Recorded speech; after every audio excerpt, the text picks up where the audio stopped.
ദേവയാനി നയനയോട് ചോദിക്കുന്നുണ്ടായിരുന്നു, ആദർശല്ലേ ഈ ഒരു തെറ്റ് ചെയ്തതെന്നുണ്ടെങ്കിൽ പിന്നെ ആരാ മോളെ എന്ന് ചോദിക്കും കേട്ടോ. അനി ഇങ്ങനെ ഒരു തെറ്റ് ചെയ്യാനുള്ള ഒരു സാധ്യതയില്ല എന്ന് ദേവയാനി അങ്ങ് പറയും. അപ്പോൾ നയന പറയുന്നുണ്ടായിരുന്നു, പിന്നീടുള്ള കൊച്ചുമോൻ അബിയല്ലേ, അബിയാണ് ചന്തുമോളുടെ അച്ഛൻ എന്ന് പറയും.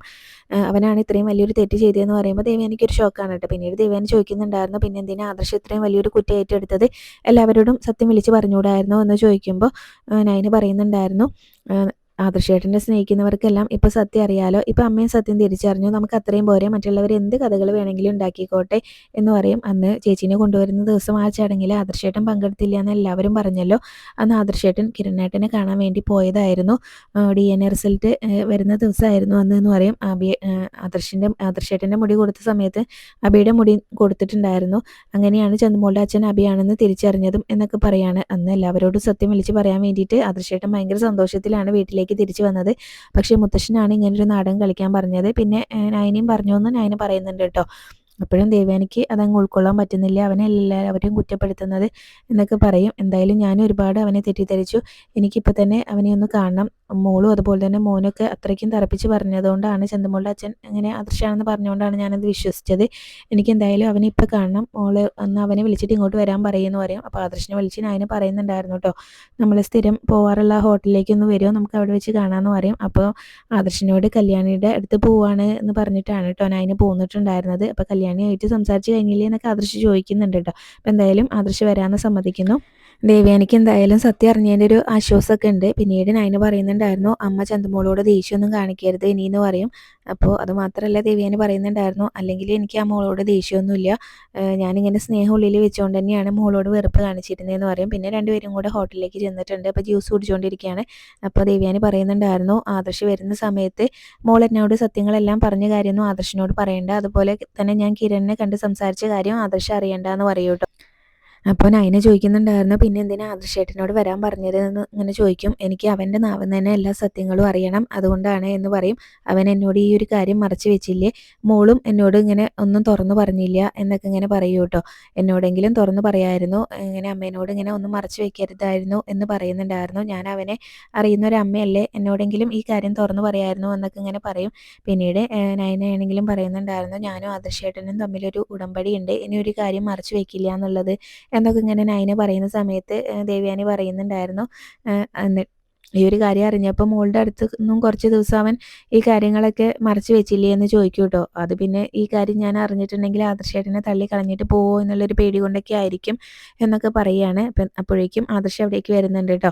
അപ്പോൾ ആദർശിനെ ദേവയാനിനെ കാണുമ്പോൾ ഒരു സംശയമാണ്. അപ്പോൾ ആദർശ് വന്നിരിക്കുമ്പോൾ തന്നെ ദേവയാനി പറയും, നിനക്കുള്ള ജ്യൂസ് പറഞ്ഞിട്ടുണ്ട്, അപ്പോൾ അത് കഴിഞ്ഞിട്ട് നമുക്കൊരു സ്ഥലം വരെ പോകണമെന്ന് പറയും കേട്ടോ. അപ്പോൾ എവിടേക്കാണെന്ന് ചോദിക്കുമ്പോൾ, ഞാൻ ഏത് നരകത്തിലേക്കാണെങ്കിലും നീ എൻ്റെ കൂടെ വന്നേ പറ്റുള്ളൂ, എനിക്കിന്ന് സത്യങ്ങളെല്ലാം അറിയണം, നീ ഒരു തെറ്റും ചെയ്തിട്ടില്ല എന്നാണ് മുത്തശ്ശനും അതുപോലെ തന്നെ മോളൊക്കെ പറയുന്നത്, അതുകൊണ്ട് എനിക്കിന്ന് എല്ലാ സത്യങ്ങളും അറിയണം എന്ന് പറയും കേട്ടോ.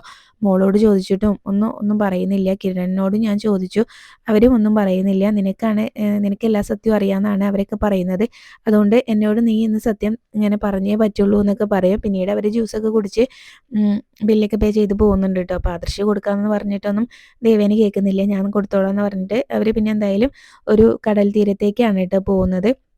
അപ്പോൾ നയനയോട് വണ്ടിയിൽ തന്നെ ഇരിക്കാൻ പറയുകയാണ്, എനിക്ക് ഇങ്ങനെ ആദർശിനോടാണ് സംസാരിക്കാനുള്ളത്, അതുകൊണ്ട് മോള് വണ്ടിയിൽ തന്നെ ഇരുന്നാൽ മതി എന്ന് പറയും. പിന്നീട് അവർ രണ്ടുപേരും കൂടെ കടൽ തീരത്ത് നിന്നിട്ട് സംസാരിക്കുകയാണ് കേട്ടോ. അപ്പോൾ ദേവേനി വീണ്ടും വീണ്ടും ചോദിക്കുന്നുണ്ട്, നീ തെറ്റ് ചെയ്തിട്ടില്ലെങ്കിൽ പിന്നെ എന്താ സംഭവിച്ചതെന്ന് നീ എന്നോട് തുറന്നു പറയണം എന്നൊക്കെ പറയൂ കേട്ടോ. അപ്പോൾ ആദർശം ഒന്നും അങ്ങ് വിട്ട് പറയുന്നൊന്നുമില്ല. ദേവയാനിയാണെങ്കിൽ ഓരോന്ന് പറഞ്ഞ് കാര്യങ്ങൾ ചോദിക്കുന്നുണ്ട് കേട്ടോ. നീ ഒരു വലിയ തെറ്റ് ചെയ്തിട്ടുണ്ടെങ്കിൽ നിന്റെ മുത്തശ്ശൻ ഒരിക്കലും നിന്നോട് പൊറുക്കില്ല, നിന്നെ MD സ്ഥാനത്ത് നിന്ന് എപ്പോഴേ നിന്റെ മുത്തശ്ശൻ തെറിപ്പിച്ചേനെ, പക്ഷേ ഈ മുത്തശ്ശൻ അങ്ങനെ ഒരു ഇത് ചെയ്യാത്തിടത്തോളം കാലം നീ തെറ്റ് ചെയ്തിട്ടില്ല എന്ന് തന്നെയാണ്. അപ്പം അതുകൊണ്ട് എനിക്കുണ്ടായ കാര്യങ്ങളെല്ലാം ഇന്ന് അറിയണം എന്ന് പറയട്ടോ.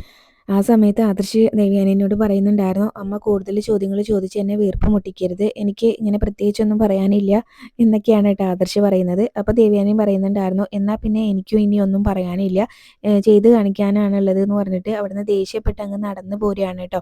അപ്പം അമ്മ എന്തീ കാണിക്കുന്നത് എന്നൊക്കെ ഇങ്ങനെ ചോദിക്കുന്നുണ്ടായിരുന്നു. അപ്പോൾ ദേവയാനി പറയും, എനിക്ക് നീന്താൻ അറിയില്ലല്ലോ, ഞാൻ ഈ കടലിൽ ചാടി അങ്ങ് മരിച്ചോളാം, ആ സമയത്ത് നിനക്ക് പറയാനുള്ളതെല്ലാം നീ ഉറക്കെ അങ്ങ് വിളിച്ച് പറഞ്ഞോ എന്നൊക്കെയാണ് കേട്ടോ പറയുന്നത്. അപ്പോൾ ദേവയാനി ദേഷ്യത്തിൽ അങ്ങ് നടന്നു പോകുമ്പോൾ ആദർശം പിറകെ പോകുന്നുണ്ട്. നയന വണ്ടിയിൽ ഇരുന്നിട്ട് ഇതെല്ലാം കാണുന്നുണ്ട് കേട്ടോ. അപ്പോൾ നയനയ്ക്കും അത്ര പന്തിയല്ല എന്ന് തോന്നിയോണ്ട് പെട്ടെന്ന് വണ്ടിയിൽ നിന്ന് ഇറങ്ങി ഓടി വരുന്നുണ്ട് കേട്ടോ. എന്നിട്ട് ദേവയാനിനെ തടഞ്ഞു വെക്കും. എന്താ അമ്മ ഈ കാണിക്കുന്നതെന്ന് ചോദിക്കും കേട്ടോ.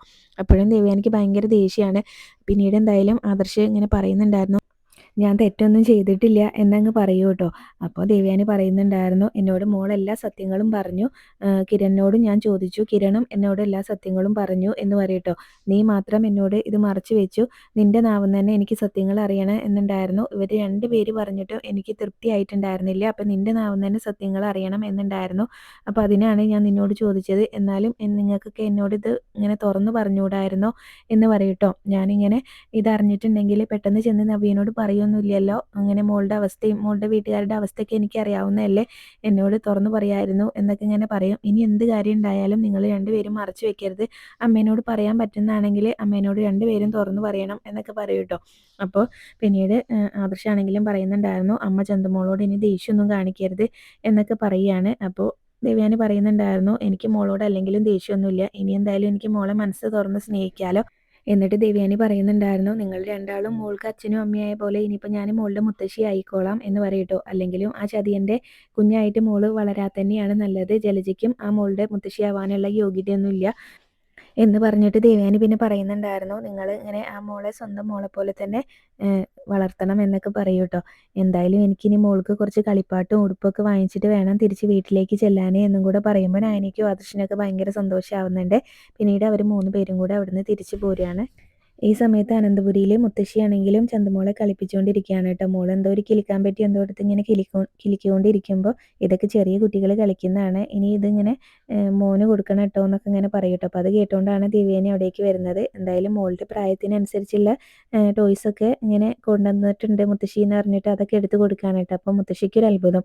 അപ്പോൾ നീ മോളെ വീണ്ടും സ്നേഹിക്കാൻ തുടങ്ങിയോ എന്നൊക്കെ ഇങ്ങനെ ദേവയാനിയോട് ചോദിക്കുമ്പോൾ, അമ്മ ഇങ്ങനെ ചോദിക്കാതെ സത്യം അങ്ങ് തുറന്ന് പറഞ്ഞാൽ മതിയായിരുന്നല്ലോ എന്ന് പറയും കേട്ടോ. ദേവയാനി സത്യം അറിഞ്ഞു എന്ന് അപ്പോൾ മുത്തശ്ശിക്ക് മനസ്സിലാവുന്നുണ്ട്. അപ്പോൾ മുത്തശ്ശി പറയും, നിന്നോട് ഇങ്ങനെ സത്യങ്ങളെല്ലാം പറയണമെന്ന് അച്ഛൻ ഇങ്ങനെ പറയാറുണ്ട് ഇടയ്ക്ക് എന്ന് പറയും കേട്ടോ.